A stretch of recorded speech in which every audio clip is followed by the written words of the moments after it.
Olá, estudante! Professor Vinícius dos Santos aqui, passando para dar algumas dicas importantes de leitura, principalmente leituras das obras dos autores clássicos e neoclássicos do pensamento econômico. Tá? Para você que está aqui no curso de economia conosco, é muito importante você fazer a leitura dessas obras, né? Ou de parte dessas obras, pelo menos, para ter acesso ao conteúdo original desses autores, tá?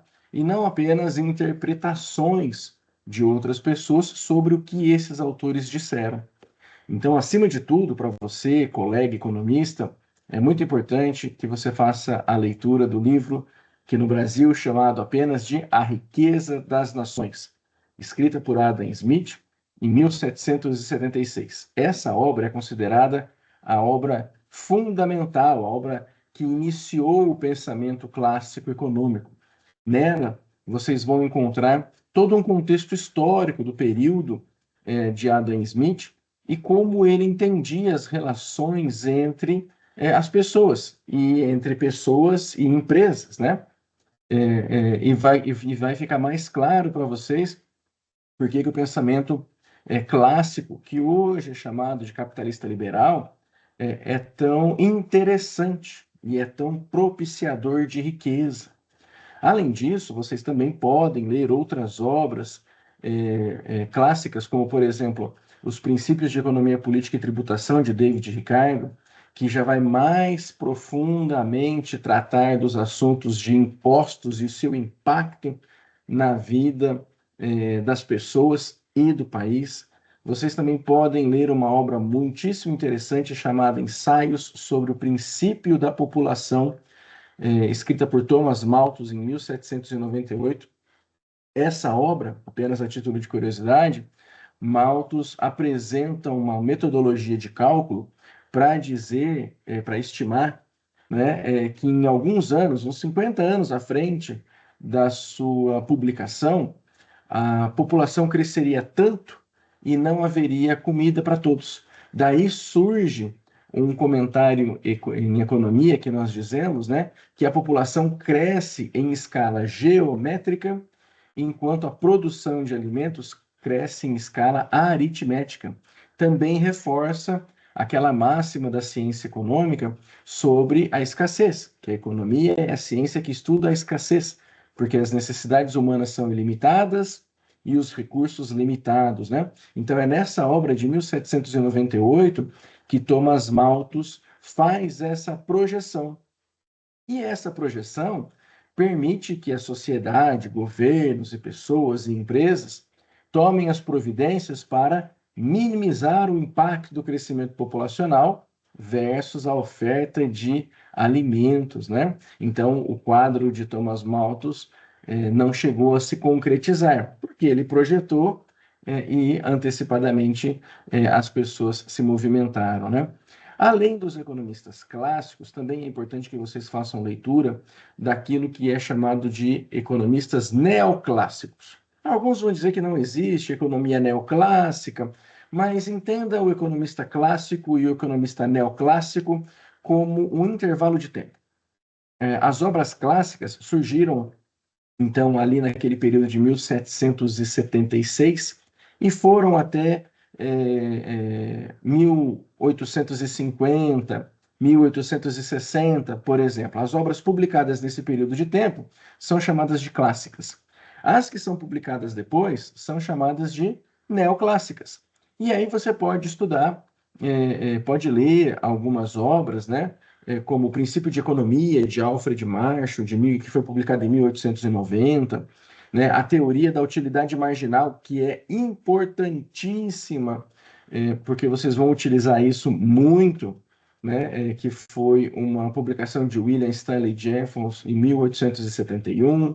Né? Também podem estudar mais recentemente as obras de Milton Friedman e de Friedrich von Hayek. Ou de Mises também, que existe até o Instituto Mises, né, que são publicações mais recentes da década, ou melhor, do século XX, né, que foram publicadas aí em 1950, 1960, por aí, tá legal?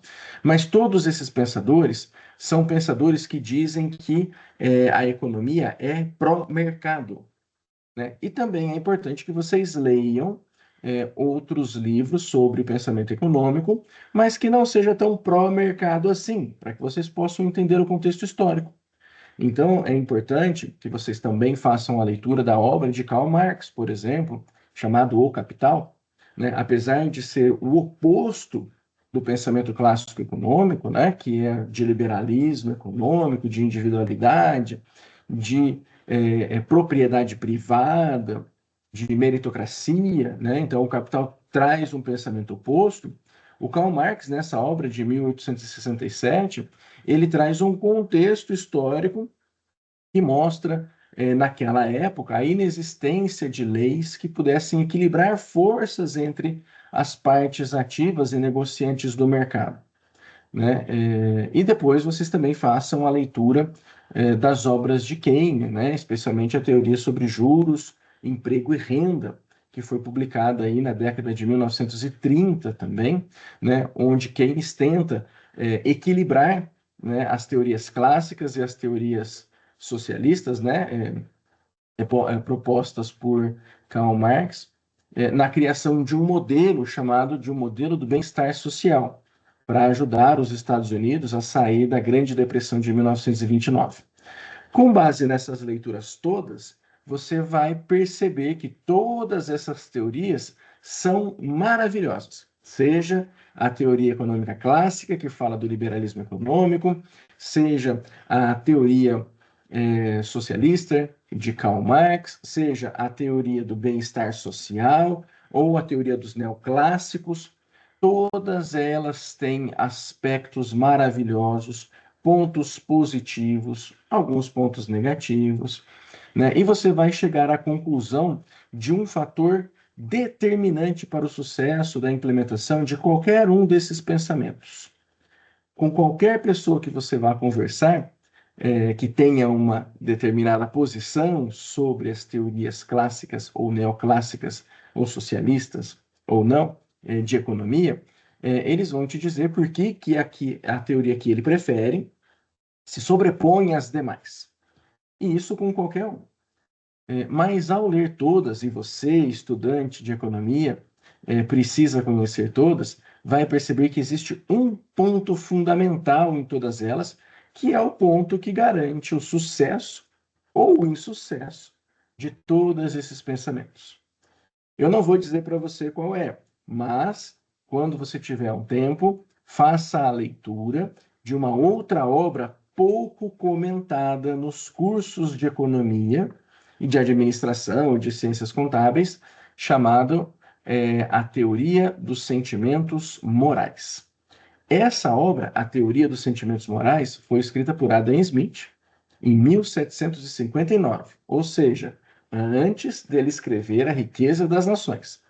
Nessa obra, ele trata dos aspectos individuais da sociedade, trata da pessoa, né? Trata dos desejos, né? Das relações humanas, né? E a partir desse livro, é que ele produz A Riqueza das Nações, e é a partir deste entendimento das relações humanas que você consegue compreender toda a linha de pensamento histórico que fundamenta a nossa ciência economia, tá bom?